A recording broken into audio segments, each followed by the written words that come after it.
Okay, so again, please make sure that you've got your name and the date on the top of your notes. Okay, today is September 25th. Make sure you have that date written down. Okay, and the topic, we're going to be talking about nouns, functions, and families. Okay, make sure you have that written too. Okay. Now, these are our working definitions that I need you guys to become familiar with because we're going to be using them frequently to talk about these things. Okay, but let's go over them briefly. A noun, who can read what a noun is? Cecilia. Good. Okay. Gender. Gender. There are 3 options in Latin. 3 options. What are those 3 options, Wilson?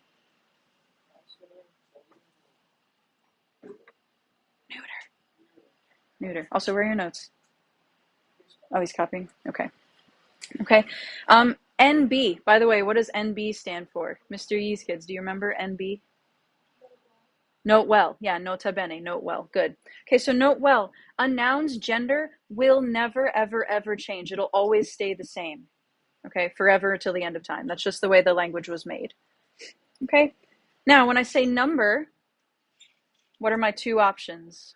What are my 2 options for number, Olivia? Good. And we've dealt with that before. Where did we see that? What else can be singular or plural? Cecilia? Yeah, verb conjugations. Exactly. Okay. Next, case. This one might be familiar to you. We'll list out. That was loud. We'll list out the cases later in a little bit, but just kind of a brief definition. What is case? What is case? How is it defined here? Exactly right. How a noun functions in a sentence. Okay. Now, a declension. Whenever I saw you last, I don't remember when we talked about it, but these things written on the board, right? First conjugation, second, third, and fourth. Okay. These are, they're conjugations, right? They're verb families. A declension, though, is somebody say it. What is a declension? Thank you. It's a noun family. Okay. And similarly, like when we decline a noun, we're listing a noun out with all of its potential forms, which is similar to the process of conjugating verbs, which we did last time and you did for homework, right? Okay, so similar process, but just different word types. Okay, similar ideas, different word types. We'll kind of practice differentiating between the two. Okay. If you've missed some of these definitions, you can always go back, watch the YouTube, pause it, get these down, but I'm going to move on. All right. We're going to build a chart. Okay. It's going to have 1, 2, 3, 4, 5, 6, 7 rows, 3 columns. 7 rows, 3 columns.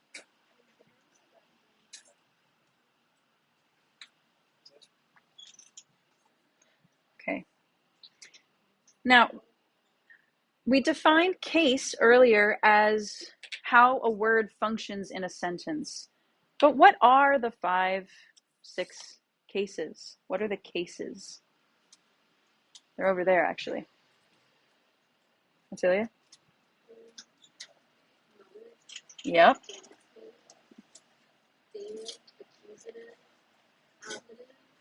Mm-hmm. Vocative. Okay, so nominative,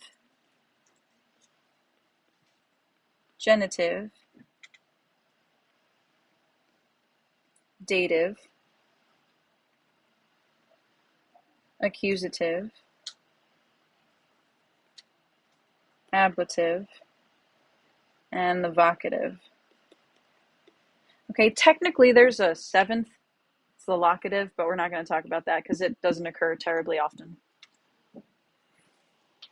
Okay. All right, and if you are curious, when you list these out, they do have to be in this order. Okay, you can't kind of just jumble them up. All right, and a silly little device that I used to teach my little kids to remember the order. is, it's also good life advice.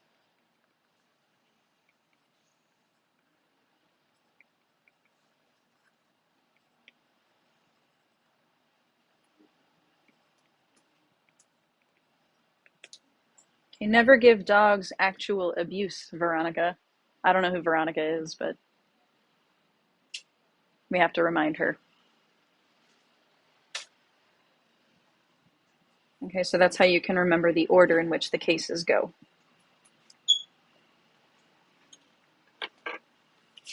All right, so I'll take a minute and let you guys copy a little. Yeah. Someone's out. Oh, wait, no one's out. I think Jabari did ask me first. Jabari, didn't you ask me? Oh.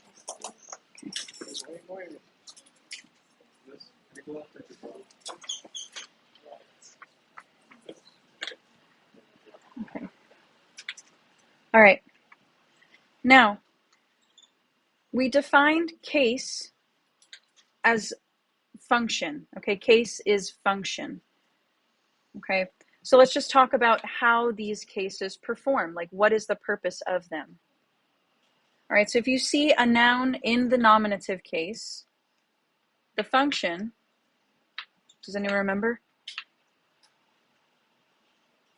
It is technically abbreviated over there.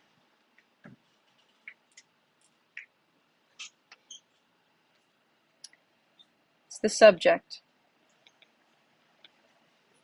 Okay. Think of it this way. The subject of the sentence, or the thing doing the action of the verb, is kind of like it's like naming the sentence. It's starting the sentence. And nominative looks like the word for name, which is nomen. Okay. The genitive is used to show possession.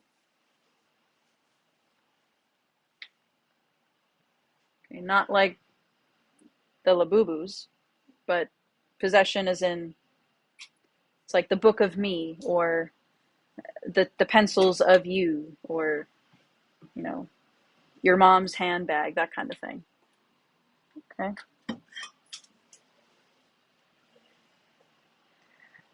Dative is for indirect object.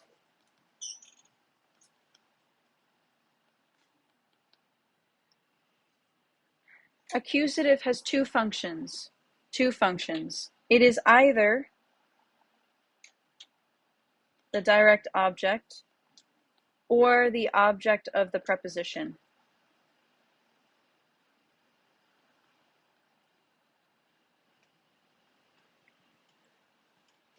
The ablative is also used as the object of preposition. And it also has a bunch of other miscellaneous uses, which we will go through soon. And lastly, the vocative is used for direct address.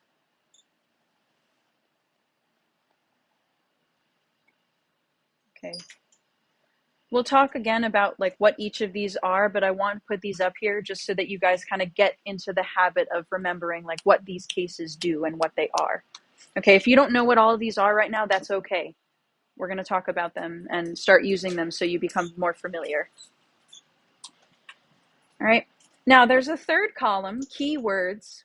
Okay, I use this method with little like elementary school kids to kind of teach them like the simpler way to deal with Latin.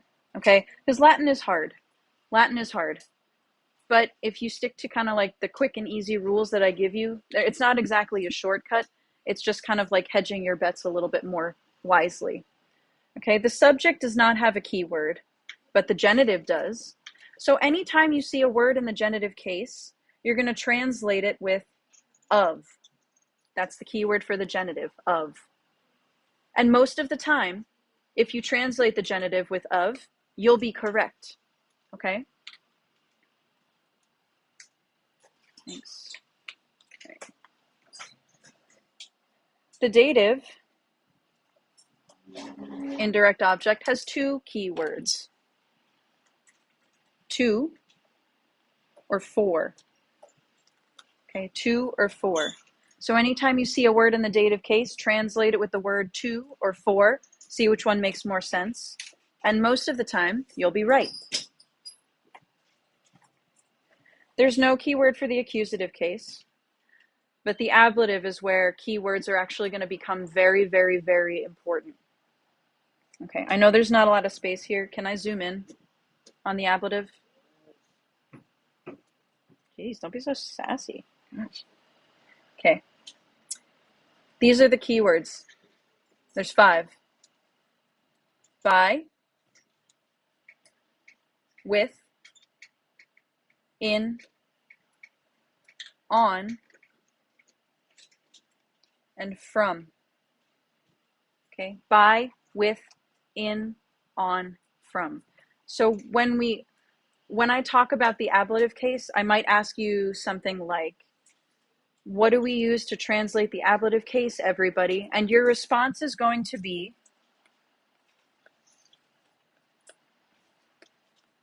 we off, okay? Which stands for by, with, in, on, from. You'll get accustomed to it. Yes?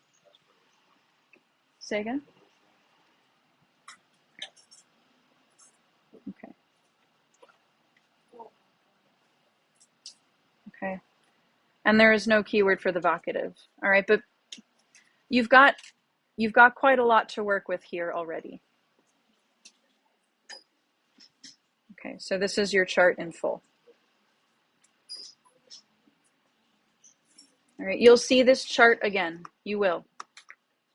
It'll keep coming up.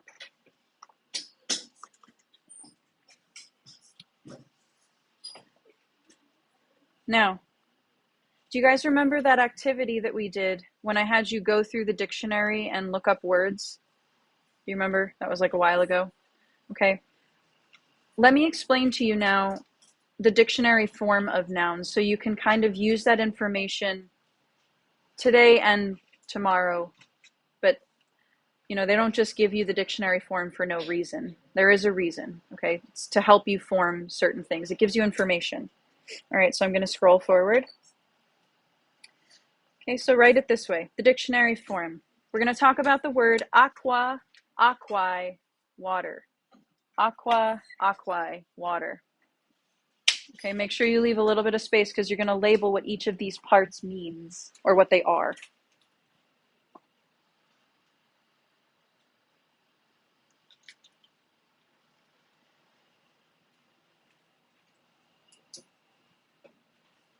Okay, we're almost done. We're almost done. Almost. With the grammar notes. Then you're going to apply your thinking.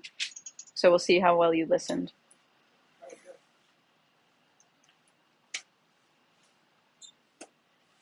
All right, give me a thumbs up when you're ready to go.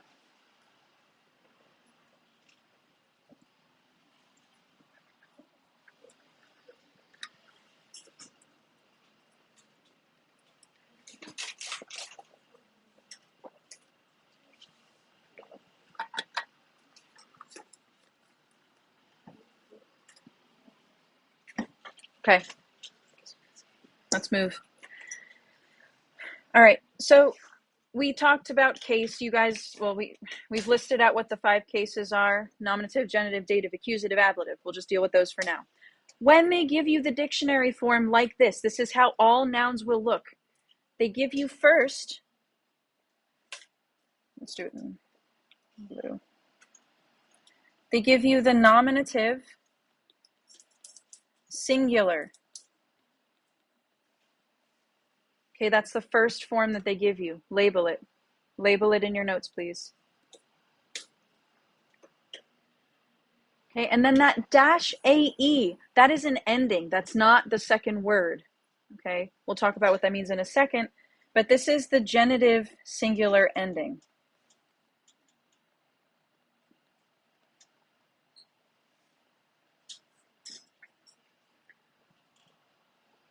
The F that they give stands for the gender of the noun. And remember, do noun genders change ever, ever, ever?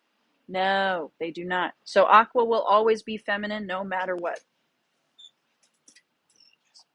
Okay. Now water is obviously the meaning. Well,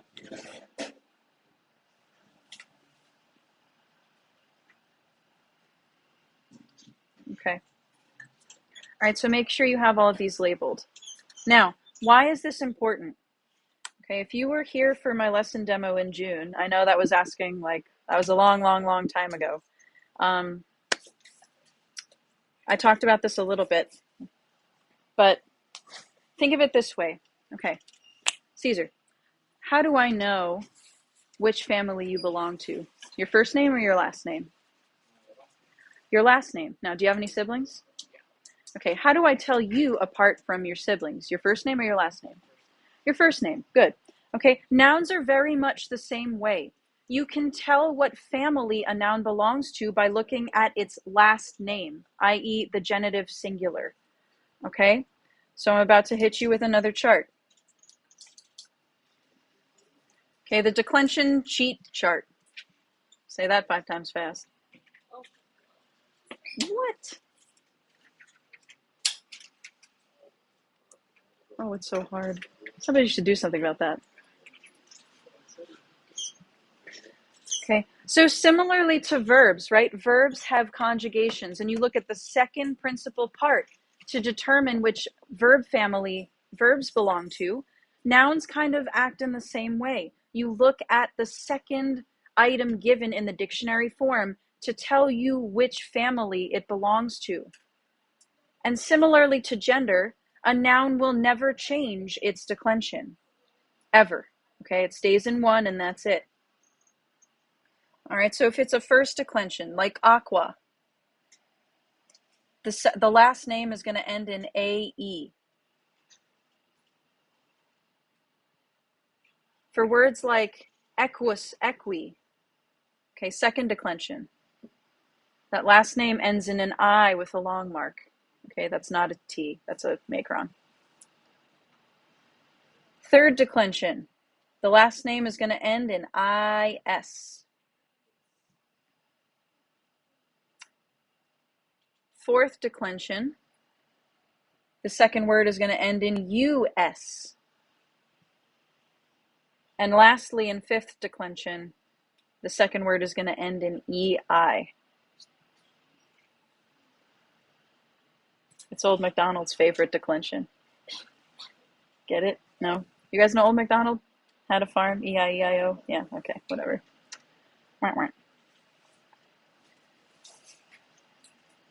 Ooh, I forgot to write something up here. So this is your genitive ending.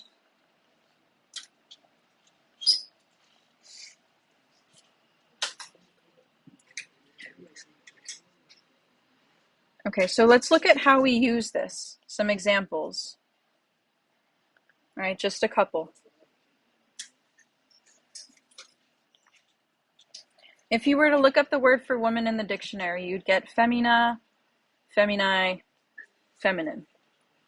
What declension does it belong to? Show me on your hands.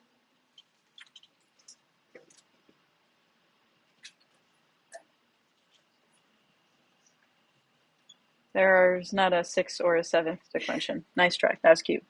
Okay. Because of this AE here, all right, it's a first declension noun. How about this one?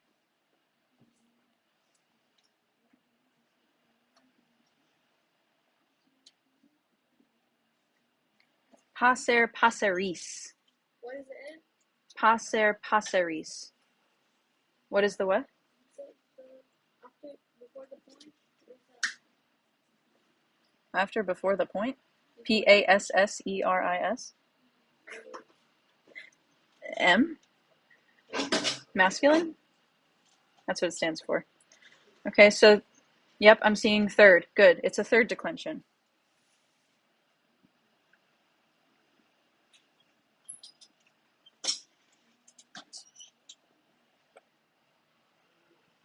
Okay, genus, genus. What declension? It's fourth.